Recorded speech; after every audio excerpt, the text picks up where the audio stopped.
பாரு அவ பேசாம போறா பாரு. செல்வி அத்தா இங்க வாடி. இந்த வரணுங்க அத்தா. என்னடி வட்டி துட்டு கொடுக்காம போய்கிட்டே இருக்கிற? இல்லத்தா குடுக்கலான்னு தான் நினைச்சேன், மறந்துட்டு ஆகுகம் இல்ல. ஆவுங்க இருக்காதடி. ஏய் கீழே இறங்கிடி.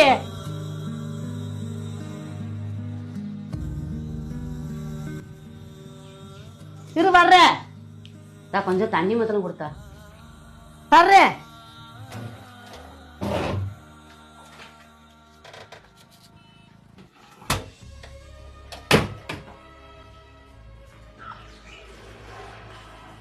அப்படி வச்சிரு. செம்ப வேற நான் கழுவணும். ஏத்தா செம்ப தொட்டா தீட்டு, நாங்க வீட்டுக்குள்ள வந்தா தீட்டு. அது எப்படித்தான் நாங்க சம்பாரிச்சு கொடுக்குற காசை மாத்திரம் கொண்டு போய் பீரல வைக்கிறீங்களே, அதெல்லாம் தீட்டு இல்லையா? பணமும் நீயும் ஒண்ணா? பணத்துக்கு இருக்கிற மதிப்பு மனசுக்கு எங்கடி இருக்கு? பணம் 10 செய்ய முடியும். போடி செல்வி, பணம் பாதாள வரைக்கும் பாயா. போடி. ஏய்யா நாளைக்கு படக்குன்னு செத்து போயிட்டோம்னா 4 மனுஷ மக்கள் தானே தூக்கி போடணும். பணமா வந்து தூக்கி போட போகுது. என்னையா உலகம், பணம் பணம். மனுஷனை மதிக்கிறதுக்கு இங்க ஆள் கிடையாது. என்னத்த சொல்ல.